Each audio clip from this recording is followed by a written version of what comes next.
invitation et très content de rentrer dans l'histoire en tant que premier conférencier de la première édition.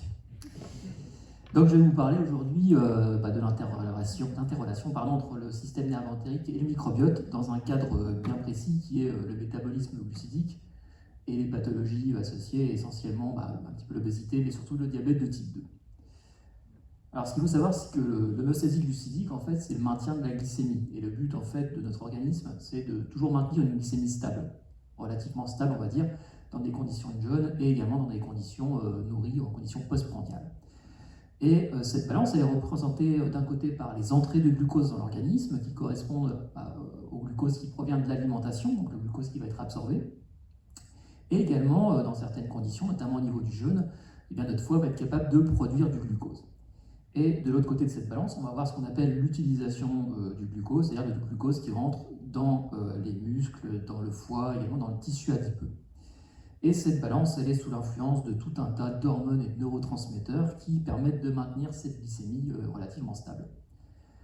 Alors on sait également que cette glycémie, en fait, elle dépend d'une communication interorgane extrêmement complexe. On voit ici le pancréas peut parler au cerveau, le tissu adipeux aux muscles. Mais nous, on va vraiment faire un petit focus sur la communication entre l'intestin et le cerveau. Alors pour faire un petit historique de mon activité, c'est un peu une page de publicité ici, c'est que le glucose, quand il arrive dans l'intestin, il est détecté par des senseurs au glucose, et cette détection va permettre de faire remonter un signal nerveux, donc afférent, vers l'hypothalamus. Et on voit en fait que l'hypothalamus peut répondre par une augmentation de la libération d'un neurotransmetteur qui s'appelle le monoxyde d'azote ou NO. Et ce NO dans l'hypothalamus va générer la synthèse d'un message efférent, donc nerveux également, vers ici le muscle pour permettre l'entrée du glucose dans le muscle.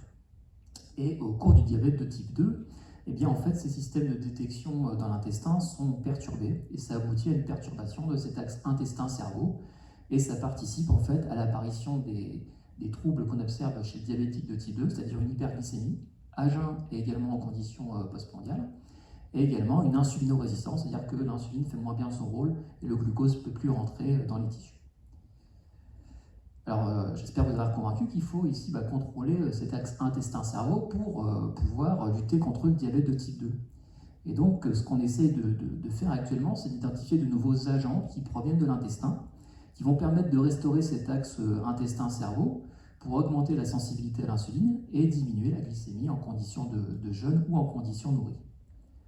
Alors, avant de parler du microbiote, un petit focus sur l'intestin, et plus particulièrement ici l'intestin proximal, l'intestin grêle.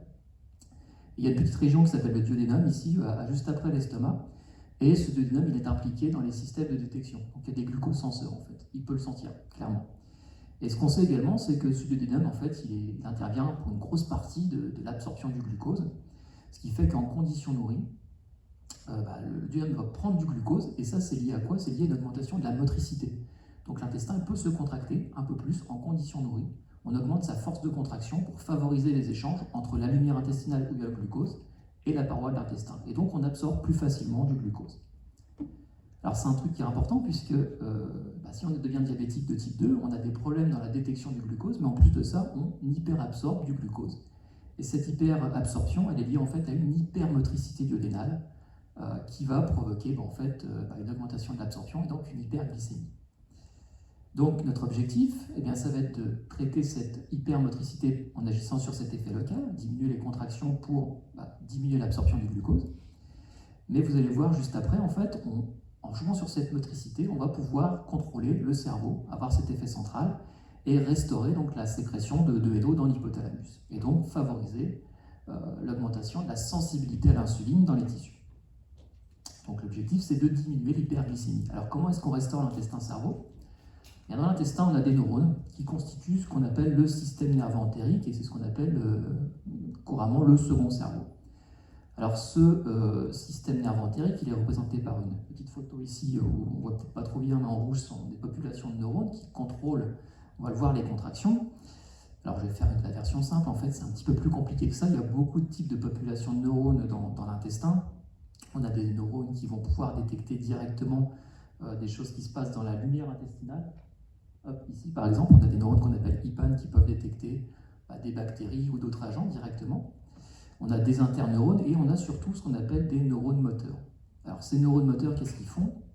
Eh bien, ce sont eux qui vont contrôler les contractions de l'intestin, notamment les contractions du duodénum. Et dans l'intestin, on a deux grosses populations de neurones, de motoneurones, pardon. On a des neurones ici en vert qui expriment une enzyme qui est la nNOS, et cette enzyme elle libère du NO, et le NO c'est le principal inhibiteur dans l'intestin des contractions intestinales.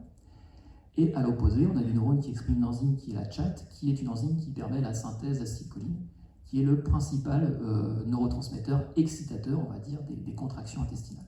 Donc il y a une balance comme ça, quand on est entre guillemets en bonne santé, entre des phases de contraction et de relâchement de l'intestin pour favoriser l'absorption. Et quand on est diabétique, eh bien, en fait, on a une altération de ce ratio de population de neurones. En fait, ce qui se passe, c'est qu'on a plus de neurones CHAT par rapport aux neurones nNOS, donc on a plus de neurones stimulateurs que de neurones inhibiteurs. Donc en fait, le diabète de type 2 provoque en fait une altération, une hypermotricité duodénale en détruisant entre guillemets les neurones nNOS dans l'intestin. Alors, et ça, c'est vrai également, alors c'est vrai chez la souris, hein, c'était montré chez la souris, mais c'est vrai chez l'homme, vous pouvez le voir ici, on a vu que chez les patients en fait, diabétiques, on avait une augmentation de la synthèse de cette enzyme qui stimule les contractions, et à l'opposé, chez le patient diabétique, on a une diminution de la synthèse, à droite ici, de l'enzyme qui fabrique le NO, donc qui inhibe les contractions. Alors vous allez dire, ça sert à quoi les contractions avec le cerveau? En fait, les contractions, elles vont être détectées, je vais le mettre directement ici, par ce qu'on appelle des mécanorécepteurs dans l'intestin. Et en fait, quand on active ces récepteurs, on va pouvoir envoyer des messages nerveux afférents. Donc, je mets ici un petit exemple avec les afférences vagales. Et en fait, quand l'intestin se contracte, en fait, on va pouvoir modifier également la synthèse, la libération de neurotransmetteurs dans l'hypothalamus. Donc, en fait, pour faire un petit résumé du concept, le couple système nerveux entérique contraction intestinale va permettre de contrôler, tout d'abord par un effet local, l'absorption du glucose, mais également va pouvoir, par un effet central, contrôler la libération d'un neurotransmetteur, le monoxyde d'azote, pour favoriser l'entrée du glucose dans les tissus dont je vous ai parlé dans l'introduction, tissus adipeux, muscles, foie, tout ce qu'on veut. Et au cours du diabète, forcément, cet axe il est perturbé, on a une hypermotricité et on va avoir un message aberrant qui part de l'intestin vers le cerveau. Alors ce concept-là, c'est un concept qu'on appelait le concept des entérosines. Et les entérosines, c'est une nouvelle classe, on va dire, de molécules qui correspond en fait à pas mal de choses. Ça correspond à des nutriments, comme le glucose, des peptides, des lipides bioactifs qu'on va trouver dans notre lumière intestinale. Ça correspond à des neurotransmetteurs, des messagers gazeux, qui peuvent provenir du microbiote et de l'hôte. Ça tombe bien, puisque aujourd'hui, je dois vous parler du microbiote. Pourquoi je vous parle du microbiote? Eh bien, tout simplement parce qu'il y a quelques années, avec Patrice Cany, qui est en Belgique, et Rémi Urselin, qui est un Toulousain, on a pu montrer que quand on mettait les souris sous régime gras, souris qui deviennent obèses diabétiques, hein, c'est un régime McDo, hein, pour ne pas le citer, en gros, pour faire simple, eh bien en fait on observe que chez ces souris, elles présentent en fait une modification très importante du microbiote, ce qu'on appelle une dysbiose. Et on voit que ces souris, en fait ici, c'est une petite courbe qui montre qu'en fait elles sont intolérantes au glucose, donc en fait elles captent moins de glucose, et elles sont également hyperinsulinimiques à jeun, donc ce qui caractérise un diabète de type 2. Et en plus, ce qu'on a montré, c'est que quand on injecte une molécule qui a une origine bactérienne qu'on appelle le LPS, qui provient en fait de la paroi des bactéries, et bien quand on injecte directement ce LPS bactérien à des souris, eh bien elles deviennent diabétiques. Donc en fait, on a montré à l'époque, il y a maintenant 15 ans, eh bien, que les bactéries pouvaient en gros contrôler le métabolisme glycémique. Alors ce qui nous intéresse, nous, c'est la communication entre bactéries et système nerveux entérique. Donc en fait, ce qu'il faut savoir, c'est que quand on utilise des fibres, ce qu'on appelle des prébiotiques, hein, dans ce cadre-là, oligofructose par exemple, et qu'on les donne en préventif, mais attention pas en curatif, hein, en préventif, dès le début d'un régime gras, eh bien on protège un petit peu nos animaux en fait, du régime gras. C'est-à-dire que nos animaux deviennent moins diabétiques et moins obèses. Donc il y a un vrai rôle du microbiote dans le contrôle de la glycémie. Et ce microbiote, je vous l'ai dit tout à l'heure, il peut libérer pas mal de facteurs comme le LPS, là, on l'a vu, mais également des gaz, des neurotransmetteurs et des acides gras à chaîne courte. Et ces différents agents qui peuvent potentiellement être ce qu'on appelle maintenant des entérosines, eh bien ça peut agir de différentes façons. Ça peut agir soit directement sur un tissu métabolique, le foie, je ne sais pas le foie, mais le foie, on peut avoir le foie, le tissu adipeux, les muscles. Ça peut être via également une hormone, et ça peut faire intervenir également une voie nerveuse. Et justement, c'est ce qu'on va regarder maintenant. Alors justement, comment notre microbiote intestinal va pouvoir parler à nos différents organes en agissant via le système nerveux entérique, le système nerveux autonome et le système nerveux central, c'est-à-dire notre cerveau. Alors le microbiote, je vous l'ai dit, voilà, juste à l'instant, on peut libérer ce qu'on appelle du LPS. Et en fait, il y a des récepteurs au LPS directement sur les motoneurones. Et en fait, on sait que voilà, ce LPS, en agissant sur ces motoneurones, va pouvoir contrôler la motricité intestinale. Et donc forcément, dans notre hypothèse intestin-cerveau-périphérie, va pouvoir contrôler le métabolisme glucidique. Donc le LPS peut agir sur le système nerveux entérique. C'est un mode de communication. Deuxième mode de communication possible, eh bien, ces bactéries peuvent, encore une fois, libérer du LPS, et il y a du LPS sur les afférences vagales, c'est-à-dire les afférences qui permettent la communication entre l'intestin et le cerveau. Et donc, elles peuvent activer directement, ces voies nerveuses, elles peuvent être activées directement par le LPS. Et une autre possibilité que j'ai représentée en dessous avec les acides gras à chaîne courte, eh bien, ces acides gras à chaîne courte peuvent agir sur des cellules endocrines qui peuvent libérer des hormones dans l'intestin. Exemple d'hormone, on appelle le GLP-1, c'est même utilisé maintenant le GLP-1 un peu comme antidiabétique. Et ce GLP-1 peut agir sur les afférences également vagales, et ça va modifier directement la réponse hypothalamique, notamment la glycémie et la prise alimentaire. Et enfin, un dernier petit exemple que je vous ai mis de mode de communication afin de voir une application concrète, c'est que très récemment, il a été montré que lors d'une dysbiose, chez la souris diabétique, on avait moins de GLP-1 également qui était sécrété, et surtout on avait une sorte d'insensibilité au GLP-1 pour les neurones entériques qui libèrent donc ici moins de NO, et ça va favoriser en fait une altération de la communication entre l'intestin et le cerveau et associé à des défauts de sécrétion d'insuline. Donc là encore une fois on a la preuve justement que les bactéries peuvent communiquer avec le système nerveux entérique et contrôler le cerveau. Alors, deuxième page de publicité aujourd'hui, c'est que voilà, le dernier papier qu'on a étudié est sorti l'année dernière.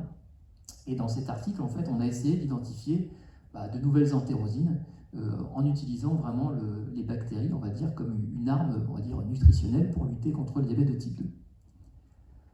Alors, ce qu'on a fait, c'est qu'on a mis nos animaux sous régime gras, encore une fois, 45%, en présence de fausses. Rappelez-vous, c'est les fibres de tout à l'heure, les prébiotiques. Et là, on a fait quelques manips en fait, de prise alimentaire, de choses comme ça. Et là, ce qu'on a pu voir, c'est que nos animaux, en fait, ils étaient protégés, on va dire, de l'obésité. Ils grossissaient moins que les animaux contrôle. On voit ici, les animaux traités aux fausses grossissent moins. Ça, c'est pas révolutionnaire. Ils avaient une diminution de la glycémie à jeun, amélioration de la tolérance au glucose. Ici, on voit que la glycémie est moins élevée en réponse à une charge orale en glucose, donc ça veut dire qu'ils l'utilisent mieux. Et sans modification de la sécrétion d'insuline. Ça veut dire que nos animaux, comme ils captent plus facilement du glucose et que la sécrétion d'insuline n'est pas modifiée, ils sont plus sensibles à l'action de l'insuline. Donc ça, ce n'est pas la révolution, c'était montré il y a 15 ans, mais ça prouve bien que quand on change de régime, ici, qu'on se met sous un régime plus proche de ce qu'on retrouve dans la nutrition, ça marche encore.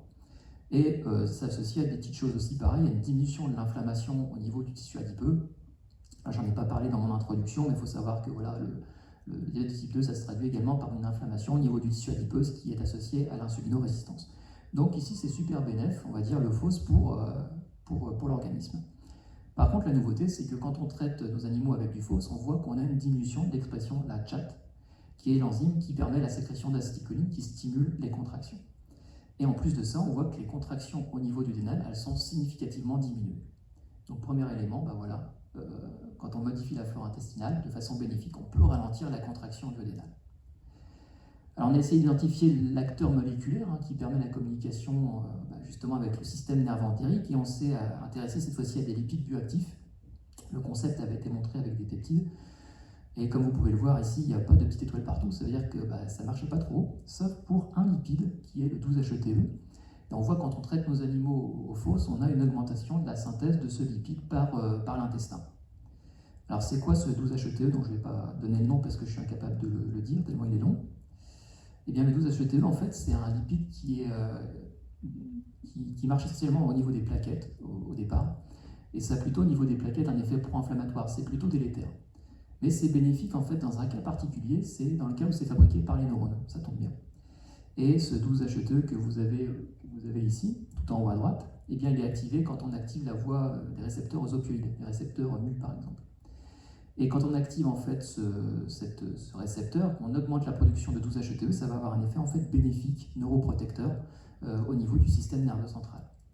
Donc nous, ce qu'on a fait, on a mis en place déjà une technologie pour mesurer l'activité mécanique intestinale chez nos souris. En fait, on récupère des fragments d'intestin et on mesure en temps réel, comme ça, la contraction duodénale de nos souris.